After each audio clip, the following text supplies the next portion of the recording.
What is up, everybody? Welcome to this week's episode of the Dense Pixels Podcast. I'm your host, Brad, joined by my co-host, Micah. Hey. Carrie. What's up? And Terrence. I'm really enjoying the spring that we're in because the news is light, the games are bountiful, and so we have another no news, all games show with a little bit of wrestling thrown in at the end because this is the first episode that we've done since Wrestlemania happened. So we'll talk about that later on, that bell curve of a show that Wrestlemania was. But let's start. Let's start with what came. Some people predicted this. We were kind of waiting to see what would happen. We got an announcement from Bethesda that they were going to be doing a stream about an Oblivion Remaster, and they did the stream. They showed it off, and they released it right then and there. And that if there is a Bethesda game, especially a remaster of a classic Bethesda game, on the list. Carrie's played it, Yeah. but Terrence but you've also been playing it as well, correct? I played it. Well, let's start with let's get the positive, like the guaranteed positive nostalgia in first with Carrie, and then we'll go to see what Terrence has to say. So, Oblivion was for me like the first Elder Scrolls game that I really played. Like I never really owned Morrowind. I played a little bit of Morrowind, but my greatest exposure to Morrowind was when it was set up at one of the corner televisions at Power Gamer at Owings Mills Mall on one of their like pre-owned Xboxes. So like I only ever played it in like 30-minute sprints until the owner of that store would be like, if you're not buying anything, you gotta leave. So for me, Oblivion was really my sort of intro to the Elder Scrolls at large, in a meaningful way. But the most recent time that I played Oblivion was probably like a decade ago because I played it a lot on the laptop that I had in grad school because that laptop would not run Skyrim, but it would run Oblivion. And Oblivion is an interesting one because I think the main quest is dog shit, but I think the side quests and the expansions are all incredible. Isn't that true of like every every one of them? Every one of them. And like I feel like I'm in the minority in having really enjoyed the main story of Skyrim. I think in the minority of having really enjoyed the main I understand that, but I also think like Oblivion had like a better Dark Brotherhood quest and a better Thieves Guild quest. I thought the ones in Skyrim were good. I just thought that the ones in Oblivion were much better in terms of like their writing and structure. So look, I guess I had heard that like there might have been an Oblivion remaster, but I also think my brain was conflating that with the fan project called Skyblivion, yeah. which is them like a team of folks remaking Oblivion within the Skyrim engine as a mod. And I was like, oh, like that'll come out eventually and I'll just play that. And then Bethesda and really, they had outsourced it to Virtuos. Like Bethesda published this. They didn't really develop it. They kind of outsourced it to Virtuos, which is a Singapore company that has done a numerous amount of other sort of like remasters and ports and whatnot. It's Oblivion. It is hella janky. About 80% of the voice cast is Wes Johnson, and and I've had the game crash on me no less than 5 times already for the true Oblivion experience. I've been playing it on Game Pass. So look, It's crashing on a console? Like yeah. Oh, you better believe it's crashing on a console, boy. Like yeah, absolutely. Terrence, I'm curious to get your thoughts because I got to tell you, I haven't played this new Oblivion remake, but I have watched people play it, and it is remarkable to me how dog shit this game appears to run, especially when you're out in the open world. Considering it's a remake of a nearly 20-year-old game. For what it's worth, the crashes that I've been experiencing have been in like menus and in things like working on like potions and stuff like that, or in the lock picking mini game, more so than out in the open. I haven't had any issues of like bugs out in the open or anything like that. But the game has crashed like probably 3 or 4 times in the middle of like lock picking for whatever reason. I put about 2.5 hours into it. Apparently, it's running both Unreal Engine 5 and the Creation Engine is underneath it. So I don't know what kind of amalgamation. Yeah, it's still running the Creation Engine, but they just threw the Unreal Engine on top of it. That's why it looks better. But it's the same game. They kept, like she said, they kept all of the voice acting, all of the fuck ups and everything like that. I've never played it before. Yeah, it's a Bethesda game. It runs like shit on Series S. It's like 360p upscale to like 900. Shit. It's pretty bad. Terrence, I watched a streamer play it, and this streamer has like a brand new PC they just bought, and they even said like they have an RTX 5080 in it, and they could barely hold like 60 frames per second in the open world. Like it was better in an indoor environment, but like even if you have like a top of the line GPU, like it's still taxing. So I can only imagine. It's the Unreal Engine. It's the Yeah, Unreal it's the- Engine. it's so for it- some it reason, is- It just has a difficult time doing open world games. Yeah, so Unreal Engine was used to enhance the visuals, but the original Gamebryo engine was kept for, like the physics and combat and basically everything else underneath. Look, it is extremely a 2006 RPG in every way that is good and also every way that is bad. There's minimal quality of life updates from the original release. But look, So I like it. So what you're saying is Terrence, because I can't get an unbiased opinion here from No. what you're saying is, if you want your first-person RPG fix, you should play Avowed. Or should you stay away from Avowed over. I enjoy Avowed more than I enjoy Oblivion, and and I'm in the minority apparently because people don't like Avowed.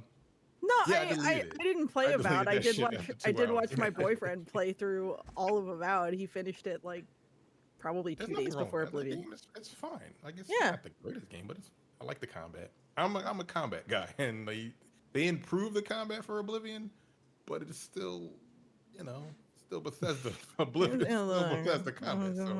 So yeah, I deleted it. It was 120 gigs. I'm like, I'm not gonna play this shit. After 2.5 hours, I'm like, I'm not gonna finish this game, and just was like, I'm fine. I will finish Other it. games came out. I do like the Funny fact thing is- that they did include Knights of the Nine and Shivering Isles off the jump on this. You're not going to have to pay any extra for the expansions. It's all just included.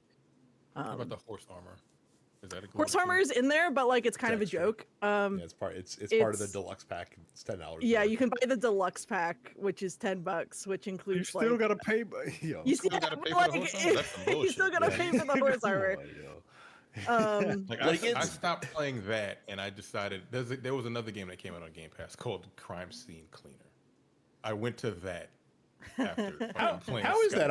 I've seen that, and I like those silly No, management you games. play a guy that he's got to make money for he's got to collect some money for his sick daughter because she's got cancer or whatever, and you're a janitor that ends up cleaning up crime scenes. Yeah. That's for the mob.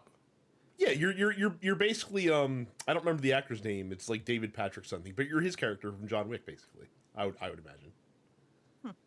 Yeah, sure. The guy that you call that John Wick calls to take care of the bodies, like once he kills all the mob guys at his house, essentially.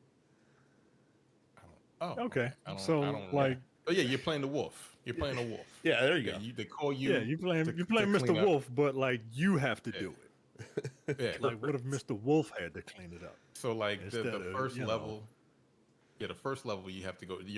A friend of yours is a drug deal going wrong, and he ended up stabbing this guy in the head or something like that. And you had to go to this apartment, and you got to get into the apartment, clean up all the stuff, clean up the body. There's like 4 bodies in there.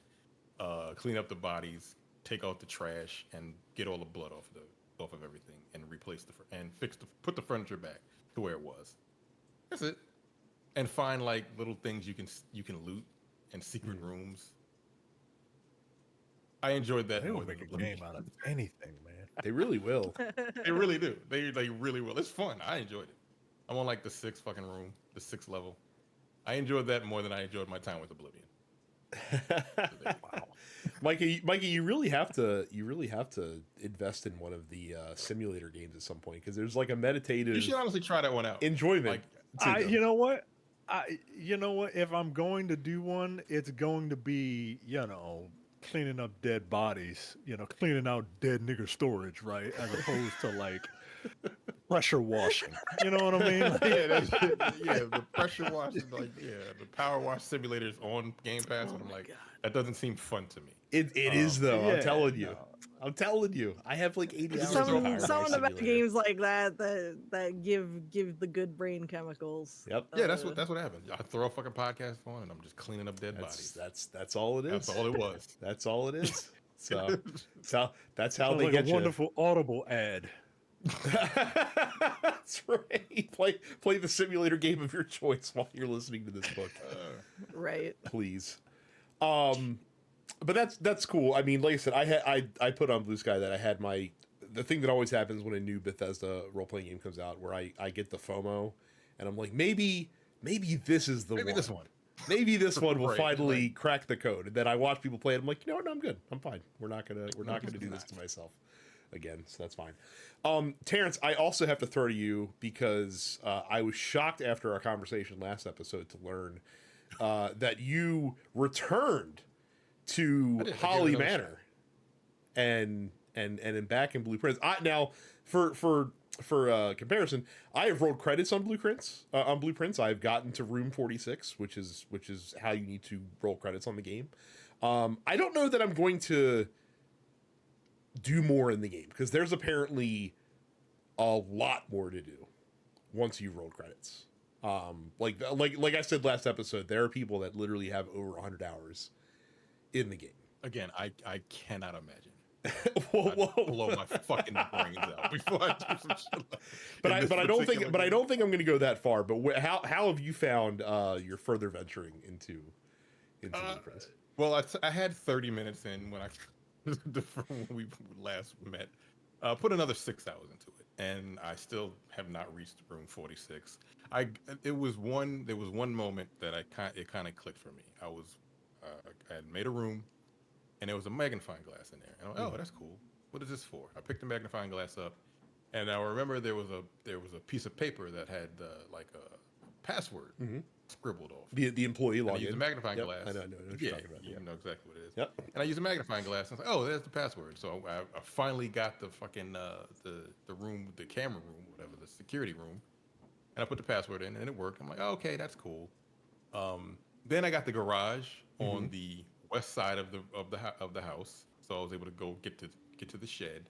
I'm like, oh, that's dope. And like the shed is a permanent upgrade, right? So yeah, I understand. I get it now. But I put that 6 hours in, and I stayed at 6 hours because other shit came out.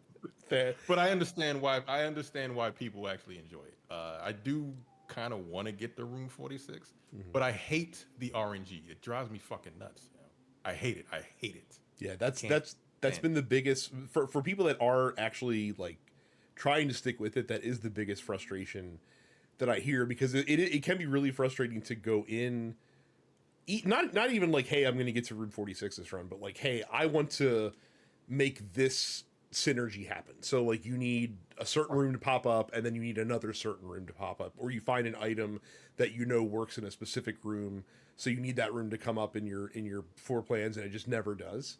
The garage is a great example, because you can find like car keys in the house as well, and they unlock the car, like the boot to the car. That's not like a spoiler or anything. Like, they unlock the boot to the car, and there's some really good items in there. And so like, when you get those, you're just like, oh, I want to get the garage, and then inevitably like you miss you miss out, or it doesn't by getting a room where you can't go anywhere else. Yeah. Like I've gotten to the 8th floor, or like all the way up to 8, and then I'm like, okay, cool, this is working out, and then they just give you some bullshit that, and once you get to the later levels, you need keys, and you run out of keys.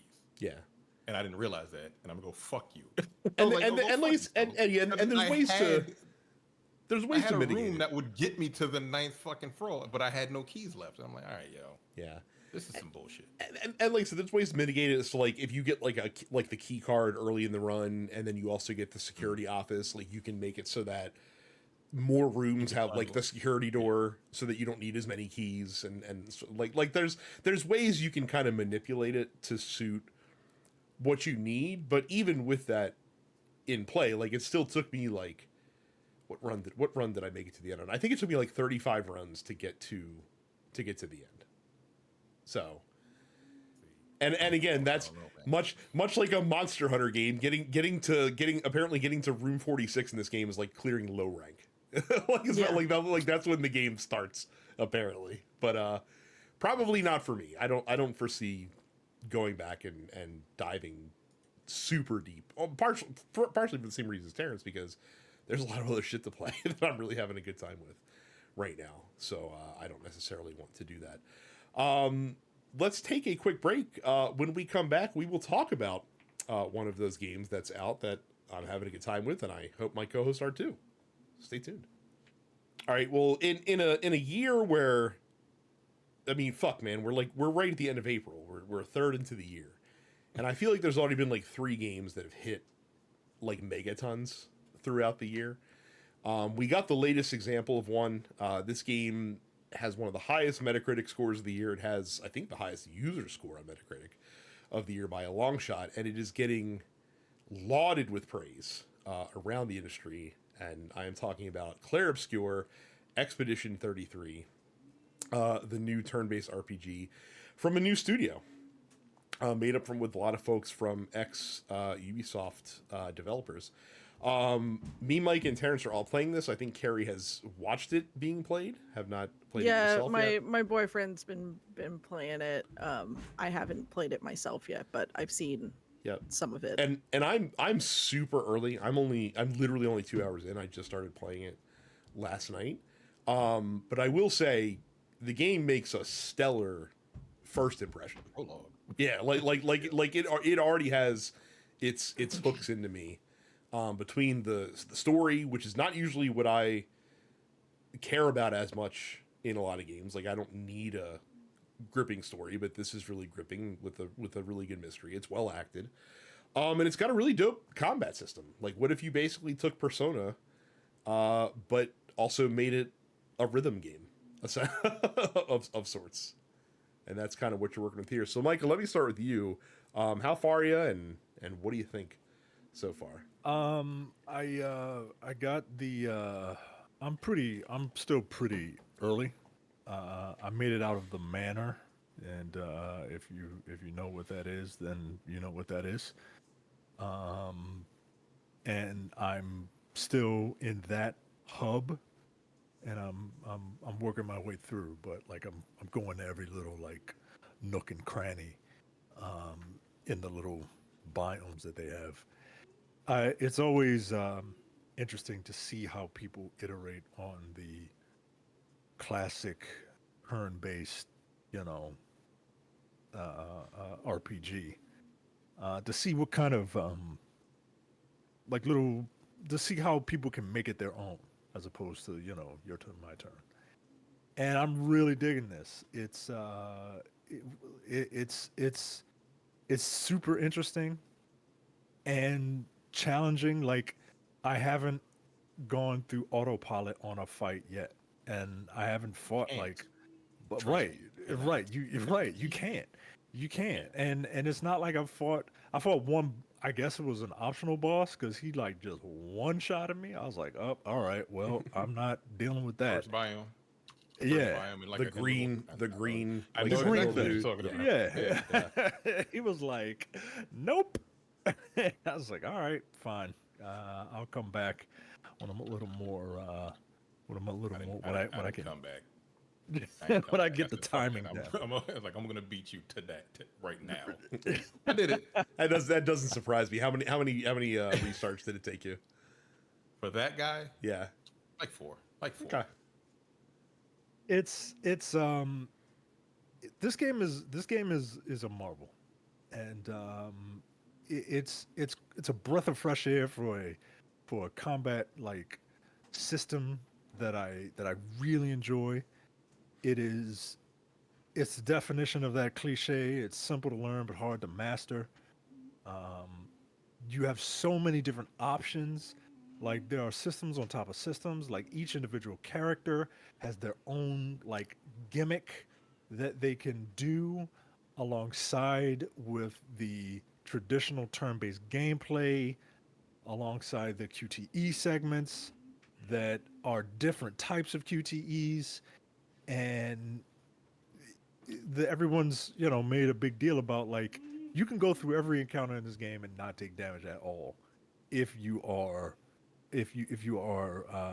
good enough, right? And it's they're right? I'm not good enough yet. But this is one of those things where it's like, I'm not gonna let you beat me, game.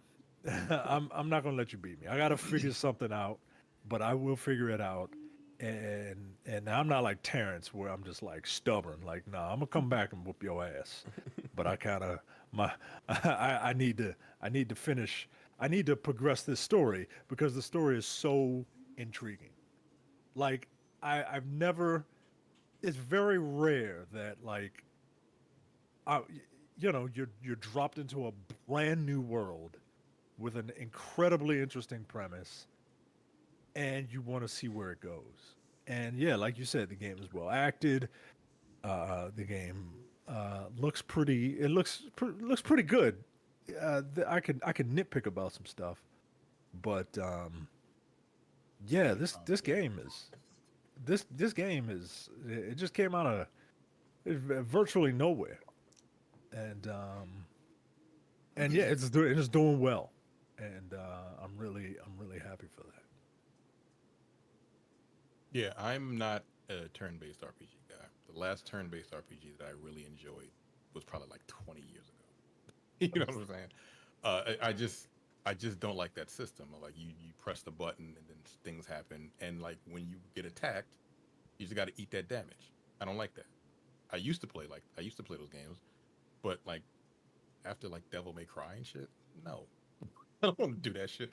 But this one, the interactivity of the actually turn-based system is what drew me into it. Like, because like he said, you can get through the entire game if you're good enough without taking any damage.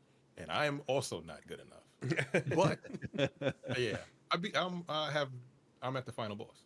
Shit. Okay. Oh, wow. That's how much time I put into I'm literally at, I've just got one last boss to beat, and I'm done with that. I can roll credits. But I could have done it today, but I'm doing like extra shit. Mm-hmm. Trying to beat like optional bosses, which I don't think I've beaten one yet, because here's what you have to understand about this game. The first 2/3, you can kind of coast through, like, the attacks. You can kind of see them. Once you get to those bosses towards the end, first of all, their attacks take like 10 seconds to fucking initiate. So you're just sitting there watching them doing dances and shit, and then they attack. And then they attack over and over again. And you have to try to block this or dodge it. It's maddening. It's infuriating. Because again, you have to dodge it. It's like, sometimes I wish I could just face tank the damage. You can't. Because these dudes will take you out in like 3 or 4 hits. Mm-hmm. Your whole crew. But that's like when you're able to parry like a 6-hit combo, and you get that counter hit, that's one of the most satisfying things I've ever done. I swear to God, it's so fucking cathartic because you do so much damage. Yeah, the story's really good. Like, it's good, very good. Like, I've got 32 hours in it, and it came out Thursday. Well, I put a lot of time on the weekend. That's the other thing that was also incredibly appealing as well for me, is like I heard like to roll credits is basically like 30 hours, maybe another 10, 15 if you want to do all the optional extras and side quests and stuff like that. Like, thank you, a game that appreciates your time. I'm assuming, Terrence, since it is a tight 30, it's not filled with a lot of fluff and bullshit. Like everything you're doing is constantly advancing the story forward, and there's not a lot of garbage to like you're not doing fetch quests that are pertinent to the main plot just to pad it out and that sort of thing. I think there's like one fetch quest in the 30 hours of like they don't put a lot of bullshit in there. It's like, look, this is the story we're telling. You can do this extra optional shit if you want to, or you don't have to. You do kind of have to like level up a little bit, but like going through the mainline story, you'll level up enough to be able to get through what you have to get through. Yeah, I just love like the overworld looks cool once you leave the first. Yeah, world. it does. It's really cool. You get other options of travel later on in the game.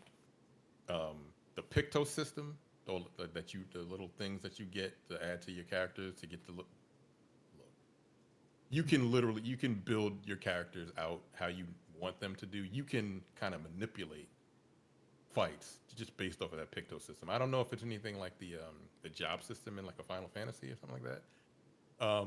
Not really. The job systems, all the job systems, yeah, you can kind of tailor your character. Like some of the job systems, a lot of your characters are blank slates that you have to try and kind of mold into what you want. With the Picto system, because each character has their own gimmick, along with the different attributes, and like once you pick a job, you're kind of stuck with the options that the job gives you, unless it has like a sub job, and then in which case you can add a weaker version. But no, the Picto system is like it's a la carte, right? Well, and the other difference is like the job system, like when you are leveling up a job, it's only leveling up for that specific character. So like if you want multiple characters trained in a job, you have to use them, like they all have to use it and gain XP with it. But with like the Picto system and the Luminas, the way the game describes it, and I wasn't sure if I was misreading this or not, the Luminas and the Pictos, like the abilities that come with those, like they are party wide, correct? Like they affect your whole party. Yeah, once you get a Picto, you win 4 battles with that Picto. Doesn't matter which character you put it on, it becomes available to everybody. But they need enough Lumina points to equip it. They don't get the stats that like say like a Picto will have plus 135 health and plus like 13% agility or something like that. They don't get those stats when you attach it to someone else that doesn't have it, but they do get the actual Picto. You get 1 AP for like block. Yeah, you get the passive. Right. And that system is dope. Like for instance, I have like Mael. This is not a spoiler or anything. She's the fencer. Like she has a move that adds stacks of burn. There's a Picto where you can double burn. Like when you apply burn, it doubles it. Right. Then there's a combo. There's another one that like if an enemy's burned, they take 25% more damage, and so you can like you and can if she's kinda make like a build. so she's got a stance called virtuous stance, and anything she does out of that stance is a 200% extra damage that you do. So if you get her in virtuous stance and then you do that move, I can't remember what it's called, and it adds 6 stacks of burn without the fucking Picto with double burn. So it's 12 stacks of burn, and then you hit him with the virtuous stance with that. I was doing like 40,000 damage. It's just halfway through it's insane. She's my go-to.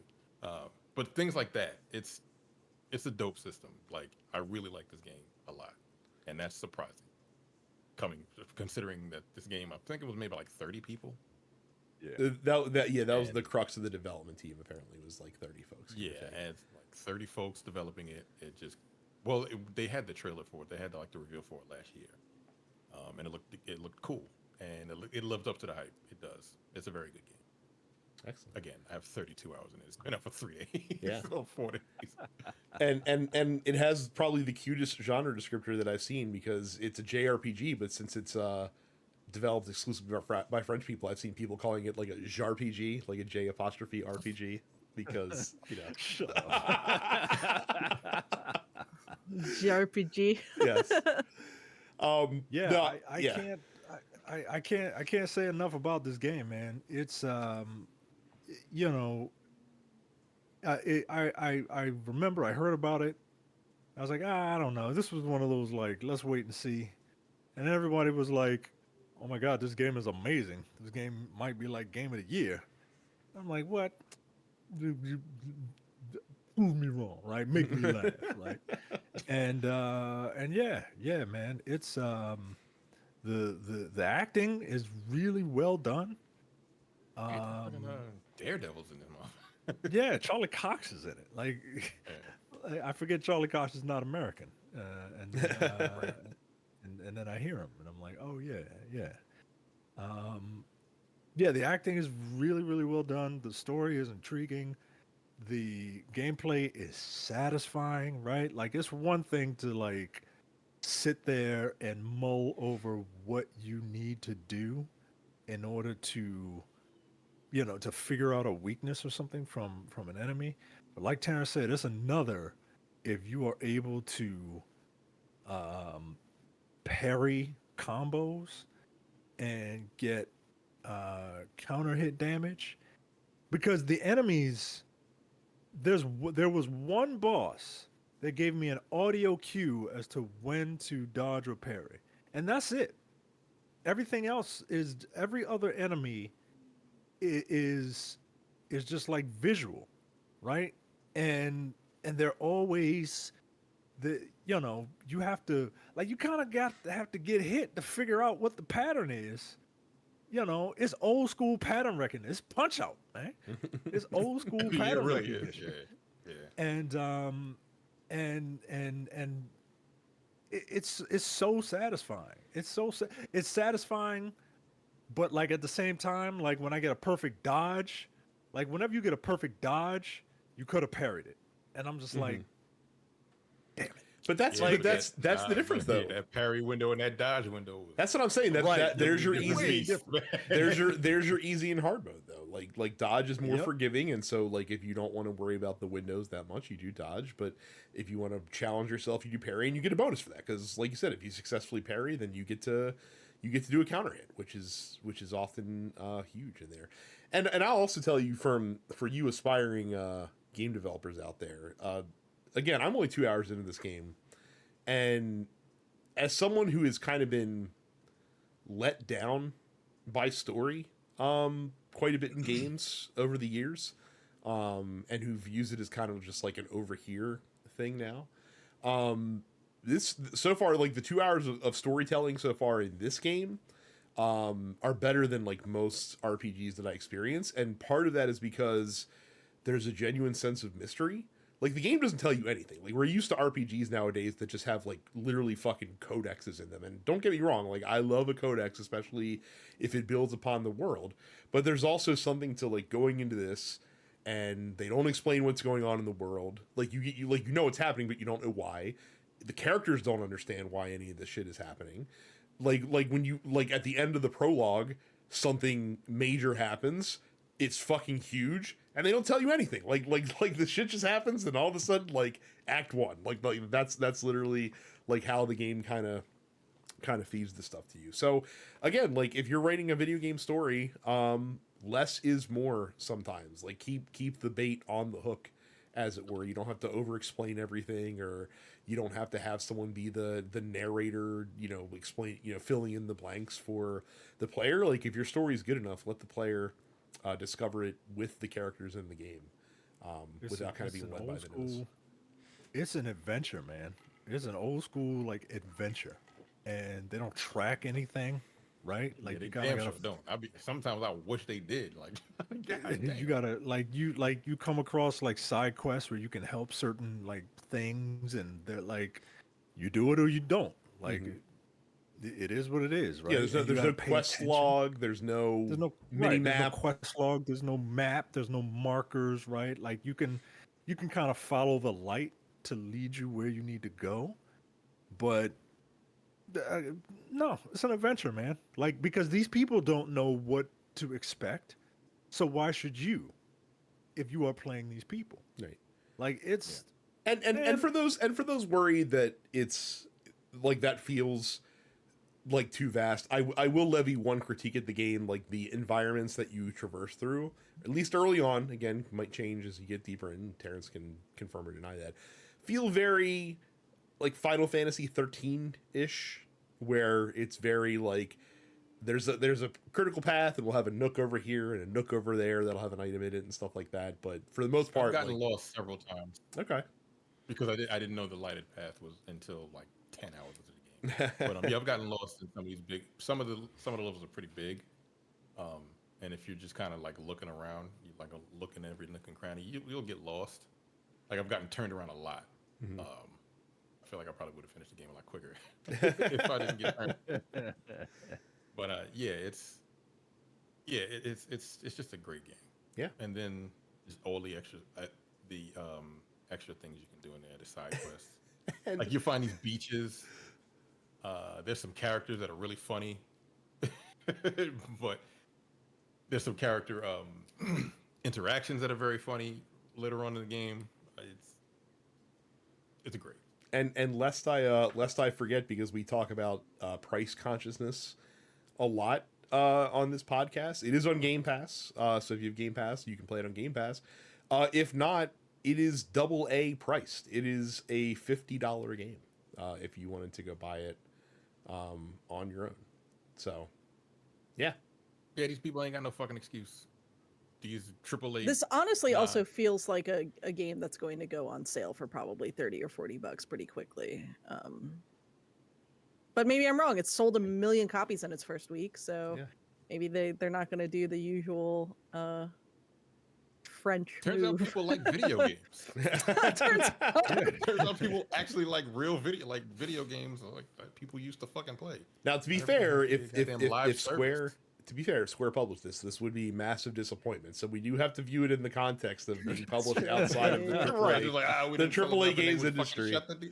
Right. They would What's shut wild to me is just Interactive down. seeing that one character's fucking Robert Pattinson looking ass and then just like Persona style gameplay. I'm like, something ain't right here. Yeah. It's They weird. really Feels- do. Weird. They really Something do, feels by the way. weird. Like, they really lean into it, because even like it does the Persona thing where like you click, you have your main menu that's around your character, and then you click on an option and it does the whoosh to another angle where it Yeah. like puts up another menu and stuff Oh, like that. I've So been seeing it. Yeah.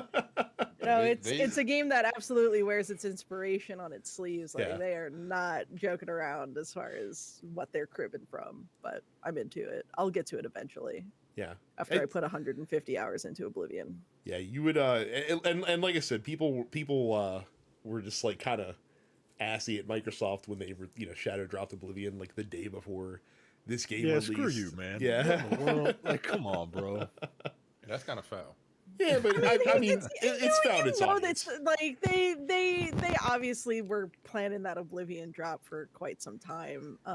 Just given, they brought out voice actors for that stream and all of that. And by voice actors, I mean mostly Wes Johnson. But I would also imagine that Oblivion is a game with a bit wider of a cast than this JRPG, for like bespoke JRPG game from this unknown studio. Like I don't know that there's as much crossover with those two audiences, but I could be wrong. no, I exist in that middle of the Venn diagram, but I don't know how many other people do.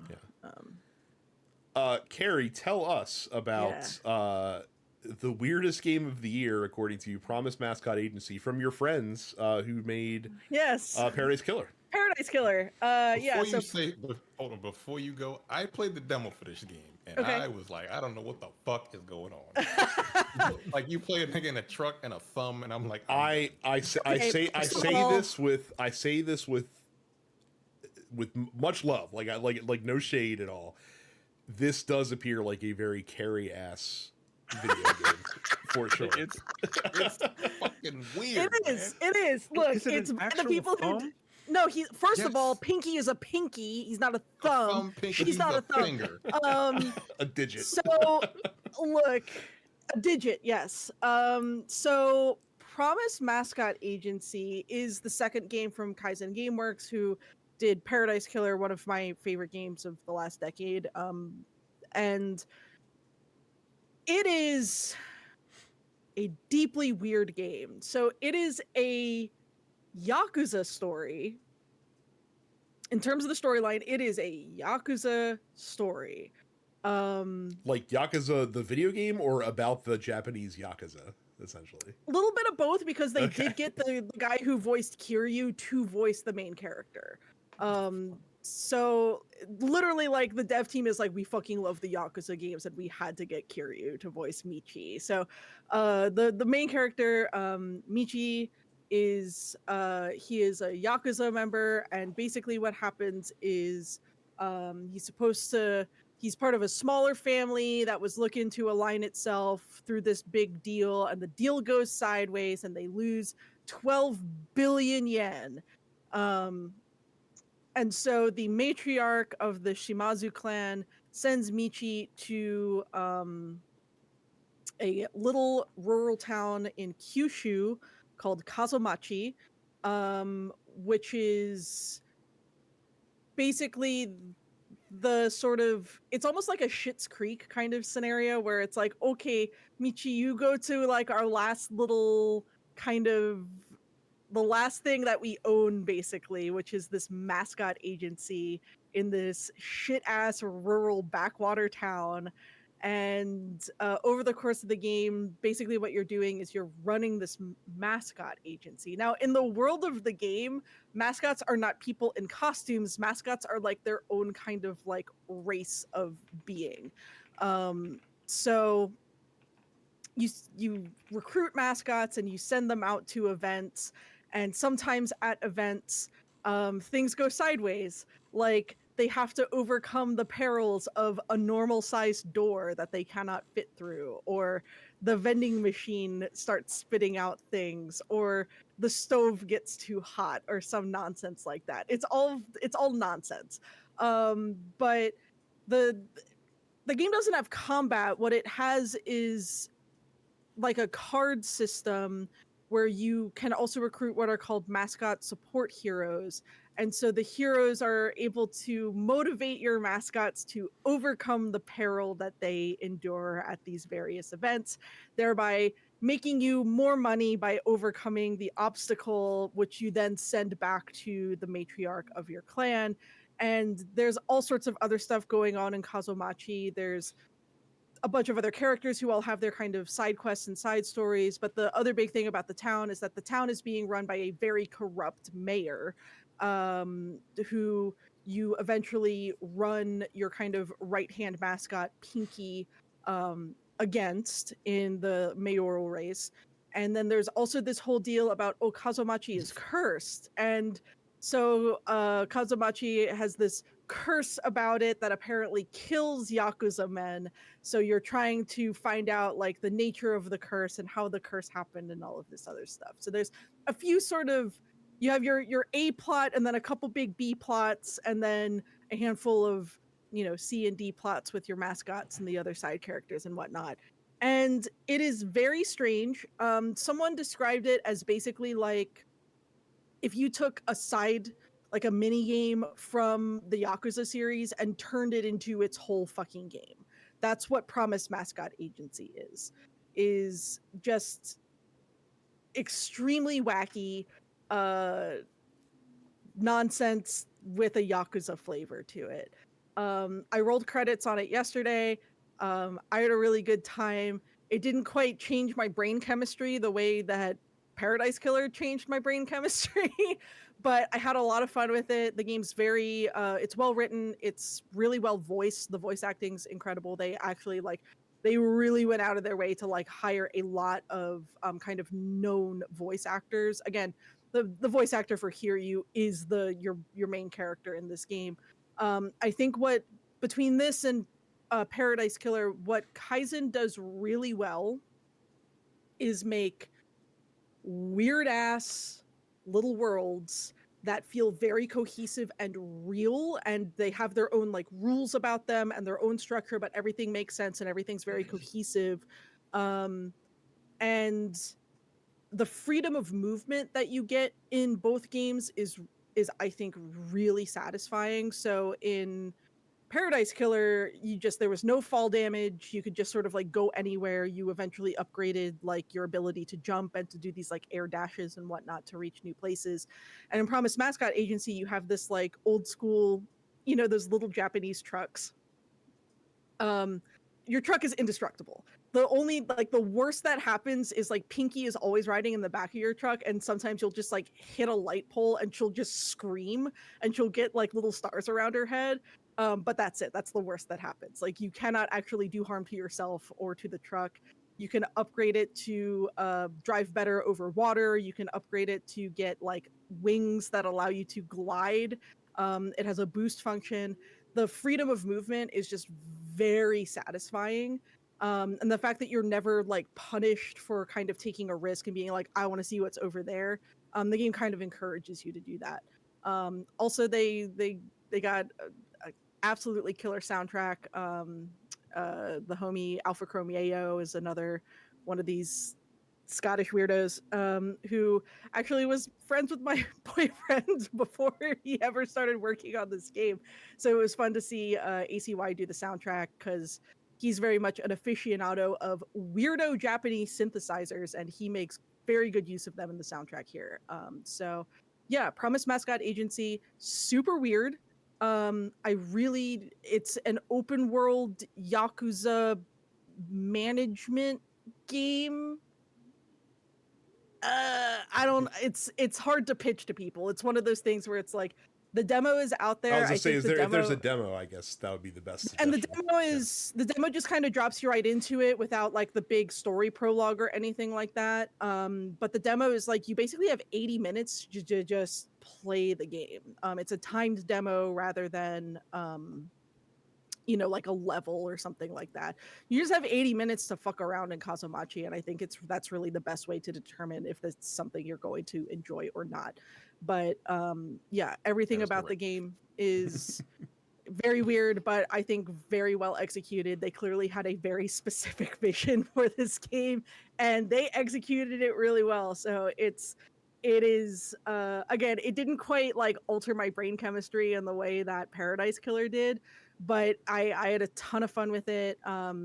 Really looking forward to the soundtrack coming in on vinyl too, just because like ACY did some really, really cool stuff with some very, very weird synths for this game. So cool. Yeah, right. I would recommend it if you're into like Yakuza stories and or management sims. All right. So yeah. Last one for me.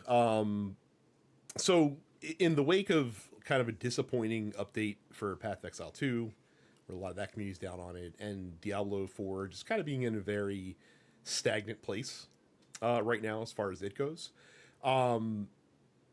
Last Epoch, which has kind of risen up as the third ARPG in terms of like popularity, released apparently a banger of a season. And I decided it's been out for a while, right? It was out in early access for a while. It's been in 1.0 for I want to say like 6 months, give or take. Okay.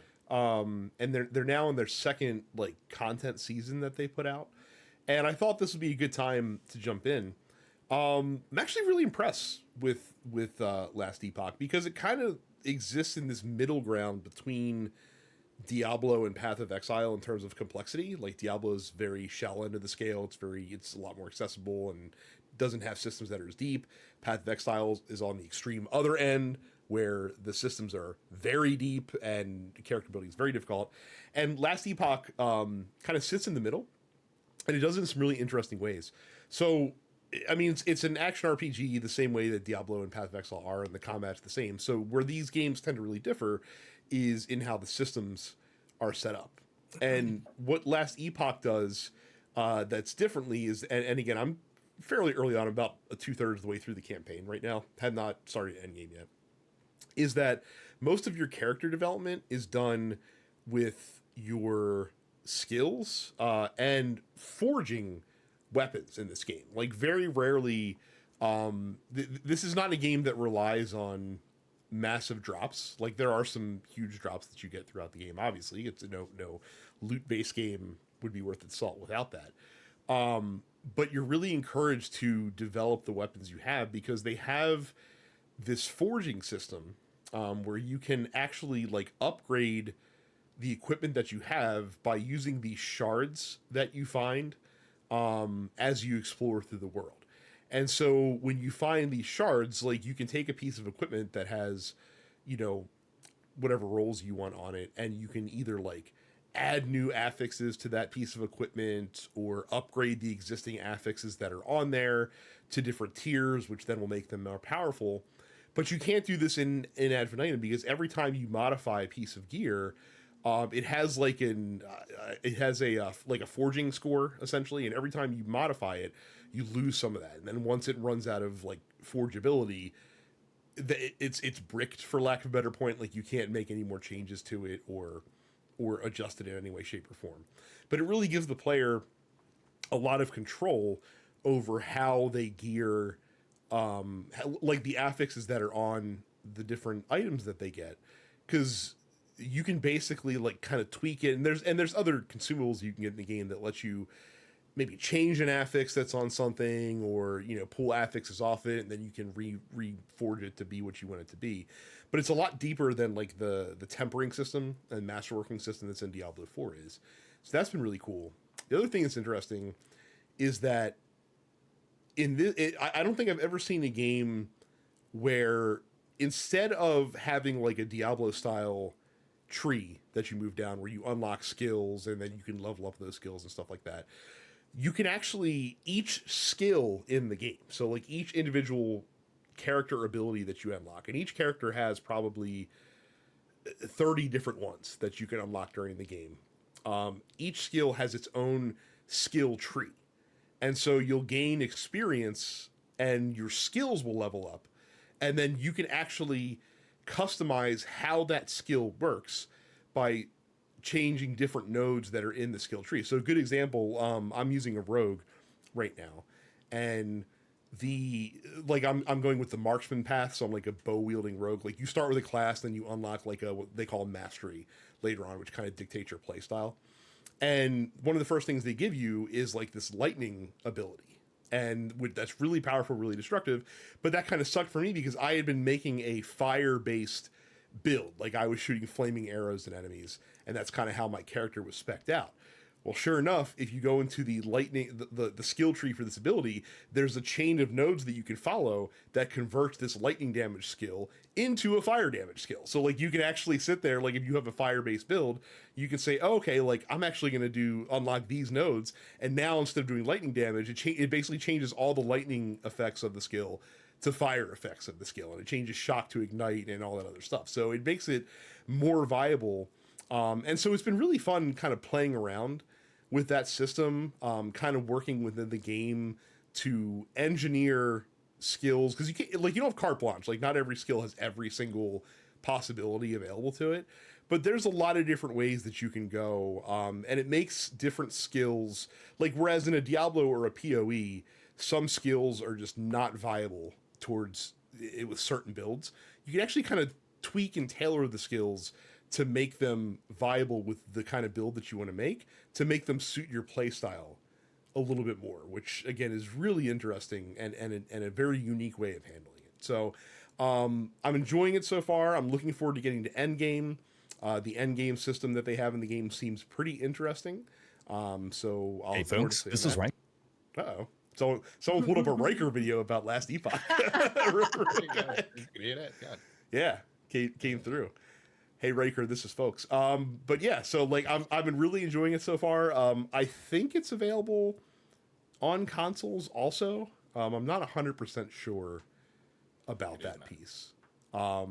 Oh, it's not yet? Okay, well, hopefully eventually. It has controller support, so I'd imagine it's going to come to consoles eventually at some point. But yeah, like if you kind of fell off Diablo and if Path of Exile is too daunting, maybe give Last Epoch a look, because like I said, I've been digging it quite a bit so far. That's going to be it for the games. When we get back, we're going to give our recap of WrestleMania and hear from you guys in the post office, so stay tuned. All right, well, we have not convened on this podcast since WrestleMania happened just a couple of weeks ago. As we said during our preview show, we were pretty down going into WrestleMania. I don't think any of us were like super excited for it. We figured there'd be a couple of good matches on the card, but for the most part, we weren't over the moon for this WrestleMania. We hung out with a lot of you guys in the Discord, densepixels.com/fans, where you can also ask post office questions, because we'll be pulling your questions about WrestleMania out of there as well. So just overall, without going, we're not going to go blow by blow, but what were your guys' general thoughts about it, about WrestleMania weekend, starting with you, Micah?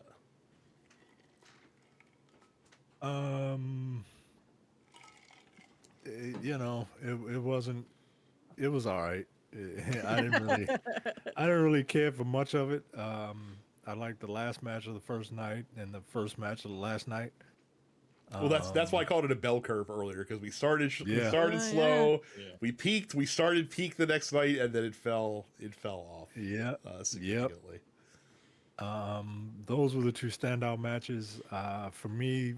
The weekend started off with a whimper. It started off with a yeet, whatever the hell that is. I know words change over time, right? Like, I get etymology and all that, but like, yeet means to throw something. It doesn't just mean like yeet. Like, it's just a grunt. It's a monosyllabic grunt. When this drunkard says it. But people like it. It's the new what, I guess. And then the matches I really didn't care for. That was a fine match. I just didn't. I expected. I didn't want Jey Uso to win, but I expected him to win. What was a fine match? Yeah, but I disagree with your assessment that was a fine match. That was not a fine match. That was a bad match. Look, I didn't look. I'm trying to be nice, guys. I'm trying to be nice. You don't have to be nice. Nigga. What are you doing? All right. Well, Jey Uso stinks, yo. Like, I don't get him. It was a bad match with a baffling ending. That's my thing. The ending. I didn't care for the ending. The ending was Gunther wanting to go on vacation, like. Right. Well, you know, like through submission, yo. Like. It just but to say not even like a drawn out like, oh my god, I've tried in vain to escape and I just can't, or they could have done the fucking pass out spot, like that would have been more acceptable, I feel. Right. But no, even he was done with a Jey Uso match. It's like, all right, guys, all right, let's just get this shit over with. I just got a bus in my contract negotiations. I'm getting ready to get on it. Cam asks over under for the end of Money in the Bank. Over under the end of Money in the Bank for Jay's world title run, and who would you yourself personally book to dethrone Cena? Well, we'll get to John Cena. Yeah. Basically, do you think Jay's title run will last until Money in the Bank, or will it end before? When is Money in the Bank? July, I think. July. I think. Yeah. Hold on. Let me. What are the big pay-per-views? What are the big pay-per-views coming up? Like based on, I mean, we haven't gotten to Backlash, the triple threat, but based on what you would see, like you'd have to imagine Seth Rollins would be the guy that would take that. No, Money in the Bank is June. Money in the Bank, June 7th. Money in the Bank. We got Backlash first, and then Saturday night's main event, May 24th, and then Money in the Bank. It's what is happening in July? Look, nothing. Yeah, it's happening at Money in the Bank. It has to, right? It has to. Like, they didn't even start a new program with him. We're recording this the night of the second Raw after WrestleMania. Yeah. So they haven't, but they didn't even start a new program. They were just like, "Hey, congratulations, bro. You earned it." You talk about DEI. Come on, man. All right, whatever. Damn. You earned it, and then they, all right, whatever. The Jacob crowd loves him, man. Yeah. Well, the crowd's dumb, Like, wrestling fans are dumb. Like, I'm a wrestling fan and I'm dumb. So wrestling fans are dumb. I'm very happy to see Jacob Fatu with gold. I would have thought that that they would look, if you're gonna do something with LA Knight, that guy's in his 40s now. You gotta kind of do it. I think the moment for him has passed. I think if they were gonna pull the trigger on that, it would have been a year ago. Yeah. Yeah, I think you're right. I don't really give a shit about any other match on night one. I didn't realize LA Knight was a Baltimore guy. Oh yeah, he's from Hagerstown. Hagerstown. Yeah. Yeah, so I was more pleased with El Grande Americano and Ray Phoenix. That was a Sick good of that, match. dude. That was a good match. Again, El Grande Americano has come from nowhere, but he's really impressed me with his Who wrestling could he possibly prowess. be? I mean, fun. yeah. It's fun. I appreciate the fact that they're leaning into how possibly more dumb American could we be than billing a guy from the Gulf of America. Yeah. You think they would have had that result if Ray Phoenix was? I mean, if Rey Mysterio Yes. was? Yes, I do. I don't know, because I think they're clearly gearing up for Mysterio to be the one to like finally unmask him in the ring, right? Especially with the announcement of them acquiring AAA. Yeah. Like, I figured, Isn't you know, Lahidra in AAA? Who? look, don't get me lying. You But- gotta ask Jay. Yeah, I guess He from I didn't down realize that Mysterio had like undergone like an actual Yeah, surgery. he has a legit injury. Yeah, he tore his adductor, so he Yeah. had surgery apparently today for that. So I don't know. I think at this point it's like, all right, well, Ray Phoenix wasn't going to be able to do it, so who is? It's at this point, you know, a torn adductor takes a long time to recover from. So if it's not going to be Rey Mysterio, it's got to be either Penta or Dragon Lee. So Yeah, I don't know. And I mean, it again, depending on the AAA agreement, if they want to pull any big stars from AAA, Yeah. You could potentially have someone in that organization, like their biggest star, do that. I don't think it would take any shine off of whoever El Grande Americano could be to do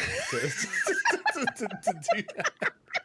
It's a mystery. So, We all right, don't know. look, I gotta tell you. So I went to the Raw before WrestleMania in Sacramento, and one of the pre-television matches was an El Grande Americano match, and there was competing crowd chants of "That's Chad Gable." No, it's not. like I said, it is the most fun with gimmicks like that when the fans are in on the joke, essentially. Oh, like, yeah. when they play along. It was kind of similar to the Elijah Ezekiel thing from a couple years ago that was done less well. Where Kevin Owens, they were just gaslighting Kevin Owens on purpose just to make him insane. Speaking of Kevin Owens, my personal highlight of the weekend was the shortest match of the weekend, which was say his name and he appears. Joe Hendry, yeah. I don't know why I didn't see that coming. Honestly, like that was such the obvious choice for that spot. I believe in Joe Hendry. I kept thinking, what a good time. I don't understand him either. It's he. You know what he is, Terrence. He is very similar to NXT Bobby Roode. That's what Joe Hendry is. Like he has an amazing entrance. He's very over with the crowd. He's a decent wrestler, but he just gets the crowd into it, and that's why people like him. Oh, Yeah. So I like my wrestlers to be good. That's all I'm saying. He's not bad. He's good in the ring. Yeah. I'm shitting on fucking Jey Uso. Yeah. Look. I don't. Why would we understand. talk any more about Jey Uso when we can talk about like Joe Hendry doing his little turn to the camera into the RKO? It's just chef's kiss. It was so good. that's collision- just great collision job of by the memes. truck. Great job by the guys in the truck. I got to tell you, one of my favorite WWE characters of all time is post-fatherhood Randy Orton. That dude is so much fun to watch. Yeah, he just mellowed out, man. Right. Like he's a dad now. Dad Orton is like one of the most fun people to watch on WWE television. Oh my goodness. I also really liked the Drew McIntyre Damian Priest street fight. Surprisingly fun. Like, I was not expecting that match to be as fun as it was, and it had a really Wasn't sick expecting the ending. Doom tie-in, but I thought it was kind of stupid. It was stupid and also sick as shit for Drew McIntyre to come out dressed as the Doomslayer. I'm here for the gags. I'm here for the laughs and gaffs. Gentlemen, and... it's not worse than like T1000 Triple H at WrestleMania 31 with the Terminator tie-in. So did you like the War Raiders dressed up as the Clash of Clans characters? No, that was stupid because Clash of Clans is not a good video game, and Doom is. Also, Drew taking a selfie. The mid-match selfie was. I mean, funny as shit. That Claymore into the chair in the corner looked a lot more devastating than it probably actually was, but it was a good visual and audio maneuver to end that match. So I'm here for it. WrestleMania also, was terrible this year. What happened? Speaking of that, I thought WrestleMania was fucking terrible this year. I skipped like 4 or 5 matches. I didn't watch Tiffany Stratton versus Charlotte. I didn't watch the War Raiders versus. No, I didn't. Because look, I was at Disneyland. The first match. I was at Disneyland while most of WrestleMania was going on, so I didn't watch any of it live. But before we finish talking about Drew and Damian, I find it very funny that they brought out fucking Kerry King for Damian Priest's intro. Who's the guitarist from Slayer, who is widely known as not being a very good guitar player live because he doesn't fucking practice. All he does is dive bombs. It's fucking dog shit. But it's the idea that night 2 had Kerry King after night 1 had Living Color come out and do Cult of Personality live for CM Punk. Look, Damian Priest seemed very excited to get a live music entrance, so I was happy for him specifically. Look. Here's the thing. I feel like Damian Priest getting Kerry King is equivalent in terms of billing to CM Punk getting Living Color. Like, Damian Priest. I like Damian Priest. He's knock-kneed, and it's really fun. Yeah. Like, I've never seen a knock-knee wrestler for about 20 years of life. It's just weird. Yeah. It's just weird seeing him run around the ring with his knees like pointing inwards. It's fucking wild. I mean, so here's the thing. Like if we're going with the shit Meltzer star scale, right? So we had I would say we had 2 4-star plus matches in the main event of night 1 and the actual not the build main event, but the actual main event of night 2, which was the opening match on the card, right? Yeah. Yeah, like Drew Damian, pretty good match. The Intercontinental title match, pretty good match. Like, the it was a Ice fun match was actually a lot of fun. Yeah. I didn't watch it. It was fun. You should go back and watch that one. Yeah, the second night really started off pretty well, and then it just kind of it's a bell curve, yo. Like the fall off after Randy Orton was severe. Yeah, the only blip in the bell curve is the Tiffany Stratton Charlotte Flair match. Like, there was a brief dip and then it went back up again. But other than that, yeah, you're right. It really was a bell curve. Yeah. You lost your parlay at the end of night 1, Brad.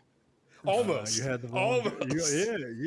You almost had it. I had the right event. Of Paul Heyman match. Yeah, I had the right thing happening, just to the wrong guy, or also to the other guy. Like that. I will say, they seem like they're doing Dangerous Alliance 2.0 with Paul Heyman, which is kind of interesting that gimmick never got revisited in the 30 years since it's happened. So that's pretty funny to me. But a bit of a surprising ending. I wish it wasn't so telegraphed. Like the CM Punk one, I kind of expected to be telegraphed. The one where he turned on Roman, I felt like that if the timing was better, it would have been much more impactful. Look, I saw this coming. We all saw this coming. I don't think we saw him going aligning with Seth Rollins. Like there was no. Yeah, no, I was like Yeah. 100% that's what's gonna happen. Like, but then Raw after WrestleMania, now we got Braun Breaker involved too. So yeah, it's silly as shit. I like Seth Rollins a lot though, so I'm here for some nonsense. Women's Triple Threat was amazing. Yeah. That's the gonna be match of the weekend. That it might be the best match of the year. Like it's gonna be tough for a match to top that match. That was a really. I still wish it would have have been just Bianca Belair and Io Sky, but I mean, I think Triple Threat match. And I love fucking Rhea Ripley. But but Rhea being in there enhanced the match. As like the finish was great. Like the finish was fucking excellent for that match. Yeah. So. Somebody's gonna have to tell me why they keep trying to make Lyra Valkyria happen. I don't get it either. I don't know. She's so boring. He came out looking like the dudes from It's Always Sunny in Philadelphia from that episode. I almost made a trash man joke when she came out. No, I don't care for Lyra one bit. And then when she's only interesting now because of Becky, and because now Becky's turned heel on her. Look. Becky Lynch is in the Jey Uso category for me. I don't get it. I don't like it. Micah is a forever Becky hater. Mike and I are on the same page. Yeah, I don't get it. You're not gonna ding me for not being consistent. At least when it comes to Becky Lynch and Jey Uso, I do not get it, man. I do not get it. And then the last match, I literally rolled my eyes when her fucking music started playing. I'm like, God damn it! I didn't watch that match either. I was just like, all right, whatever. Because that match. Just, fuck. I don't like it when they do title changes just for the sake of hot-shotting it. A story. Right. Just for the sake of a swerve, because like I said, if you're gonna hotshot it, like you could have done the heel turn at WrestleMania. You didn't have to do it on Raw the next night. On Raw, yeah. So, but what was the point of? All right, yo. All right. What was the point of the heel turn? It doesn't even make any sense. Well, we don't know yet. We'll find out. I'm sure we'll find out tonight. I'm sure she'll explain. Maybe she's going to join the Dangerous Alliance. You don't know, Terrence. You don't know. That's not going to work for me, brother. Like, all right. Shut up. All right. By the way, speaking of that stable that they're building right now, because I can't imagine it's going to stop at Seth and Braun Breaker. It'd be a good landing spot for the Street Profits, don't you think? Like if they want to keep like make them heel, because they kind of turned them heel a couple weeks ago, but it's been subtle. But you can't really turn those guys heel because they don't have a heel move set. Everybody wants Montez to go for like a singles run, and those two together are. Look, I like the Motor Machine Guns, but like they're just kind of like two dudes. Like at least they are very Gargano, much dudes. Right? At leest Gargano and Ciampa, who looks really weird, like with a clean shaved like, face. I'm sorry, yo. Nah, keep your busted up beard, yo. Like I know you busted your chin or whatever. Nah, yo, keep the beard. But like those dudes are like obviously heel, and the Motor City Machine Guns are just like a couple of dudes. Meanwhile, you got it's real hard for the Street Profits to be a heel when they're grabbing prosthetic legs given to them by the wearers of said leg to beat up the heels. Like I don't know, man. Also, like I get why they didn't put it on WrestleMania, right? Because you want to get people to watch SmackDown, because that. But nah, yo, like that should have been on the main card, man. That should have been. But it would have overshadowed. Where would you put it, right? As far as I'm concerned, you can drop the fucking New Day. Yeah, and then just drop like 4 of those other matches, and just have. I mean, they could have put it in place of the Jey Uso Gunther match. I don't think that's happening. I don't like Jey Uso, guys. And then the last match, you know. All right. It is remarkable I barely how watched that match. it is remarkable how the John Cena heel turn, which was earth shattering, fizzled out like almost immediately. Essentially, Apparently, it wasn't supposed to happen when it happened. It was supposed to happen at WrestleMania. oh, okay. Oh, they put it like an X7 callback, basically. Right, but The Rock said that Ari Emanuel said that tickets are moving slow for shocker that why do we need to know all of this? Shocker that Dwayne's involvement has deteriorated in angle more than it would have been normally. So this dude just got drunk and was like, "I want your soul. I want your soul. I don't know why I want it, but I want your soul. And 1, 2, 3, and just let me shampoo my bald head for some fucking reason." and yeah, it was a last minute thing. It was some bullshit. Yeah, it's stupid. People are like, "What the fuck was the point? Why did you do all of that?" And then you didn't show up. You didn't show up. Why? I mean, why would Travis Scott be a boon to John Cena? Like, not. Why is Travis Scott here? Why is Travis Scott here? Like, rich people could just do whatever they want, man. Why is Travis Scott here? Why is he holding a hardcore belt? What is? Why the fuck is that dude here? Of all dudes, I heard he's training to be in a match. I don't know why they would do that. Not everybody. Look, Bad Bunny did it. And that was a great match, but like, that's the rumor. That's the rumor. Is that it'll be a tag team match with someone and Bad Bunny versus Travis Scott and John Cena. That's the rumor. Look, I'm always rooting for everybody black, but I hope Bad Bunny wins whoever the fuck he's got his team. I don't like that nigga. Yeah, I will say we at least have come a long way.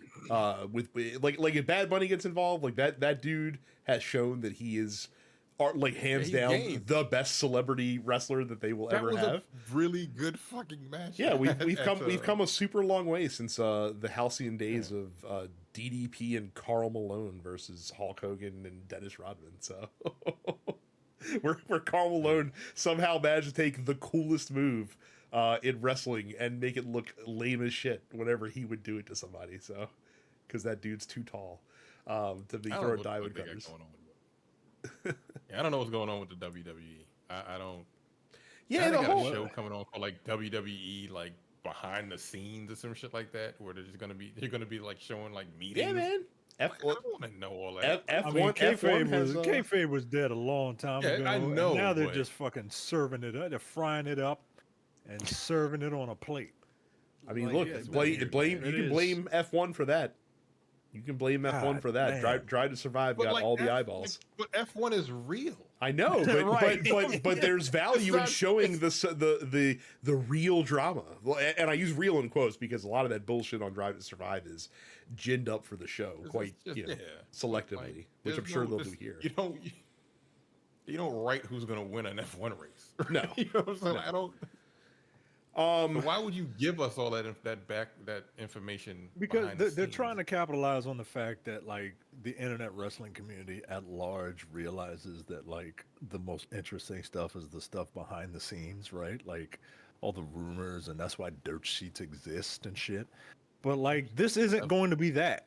It's going to be the Kardashians. It's going to be like overly produced, highly curated backstage, behind the scenes crap. And I wonder how like the old school wrestlers feel about all this shit. I mean, Triple H is like an old school guy, and he's got to do what he's got to do. But like, how do you think he feels about like the fact that he's got to talk about the gate at the end? He doesn't care about that. Like he's been close enough to that side of the business for long enough that I'm sure that doesn't bother him too much. Yeah, once the Undertaker buried kayfabe, like that was it. Like that was it forever. Because that dude kept it real forever. That dude was the fucking last bastion of kayfabe. And once he hung it up and was like, "Nah, fuck it, I don't need to do the gimmick anymore."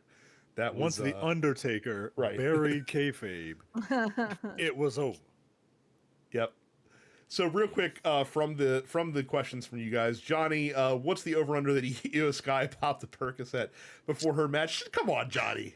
She's not. She ain't hurt. She's just like that. Was a ball of fucking just. She was happy. She was happy to be there, and happy because she knew she was going over and getting the pay window. Come on. Better opener. This is from Malcolm. Women's trio match or Brett versus Owen at Mania 10. Brett Owen is great of its time, but it's not like it's not an all-time banger. I'm conditioned for spectacle, and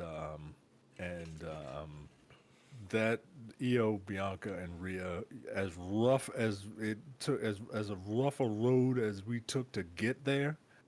I think it was and look, recency bias and all that.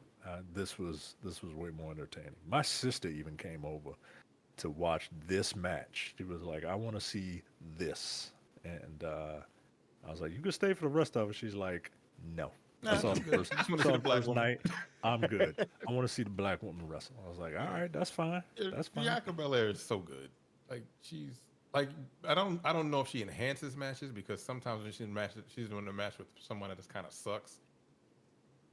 I think she can easily be elevated when she's with someone of her level or better. Yeah. But I don't think she could carry. I don't think she'd be able to carry Jade through a match. You know what I mean? And yet, one day, it's inevitable. So, to follow up with Cam's question, who do you think will eventually take the title from Cena, and will he have it until he is done? I think it's going to be Orton. No. I don't think so. No. You got to use this to make somebody. That is correct. Yes. Yeah, you got to. This is going to be a big deal, and you're probably when he drops it, he's probably going to have a crisis of conscience. And 100%. by December, he will be hero John Cena once again. But do you think he's going to have it until Survivor Series? I don't think is it going to be that long? I don't know. Because that's the last pay-per-view.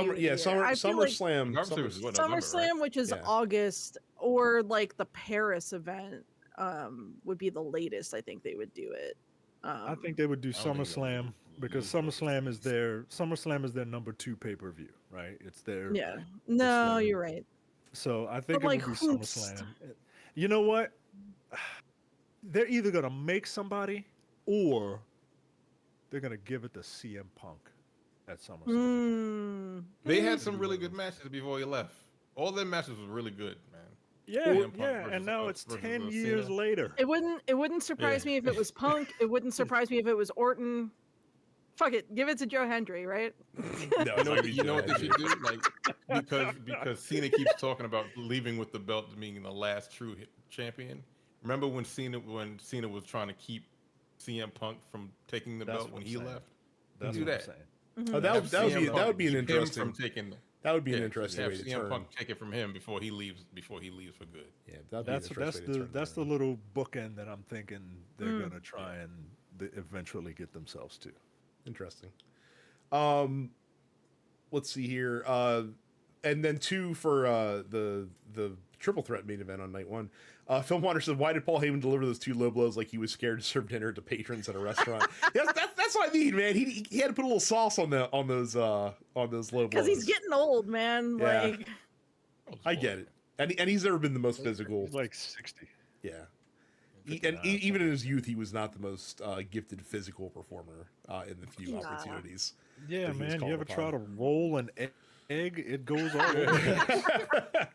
And finally, Malcolm also asked, when will Paul Heyman get a black wrestler to be a Heyman guy or girl? Tired of all these powdered toast suckers getting the rub. That's why I suggested the Street Profits. That's why I think they would work. They would work well in that faction, in that stable. I feel like the stable he's building right now is there's going to be some of that. Maybe. I'm interested in it though. Yeah. Cool. All right. Well, let's call it a wrap. Bring in the New Day. Fuck it. Whatever. Actually, you know what? It wouldn't be bad. It wouldn't be bad. It wouldn't be bad. Wouldn't be bad. So, but that specifically would make Malcolm upset if he brought in the New Day as the team instead. Fucking hates the New Day.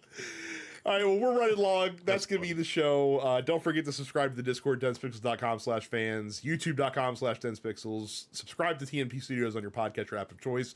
Support us with zeal by giving us $5 a month, going to densepixels.com/premium, which also gets you the full episodes to look forward. That's it this week. Thank you all very much for watching and listening, and we'll see you all the next time. Bye. You're watching the Dense Pixels YouTube channel. Click the subscribe button while you're here and make sure you check out our weekly podcast where we discuss the latest gaming news and our impressions on what games we've been playing.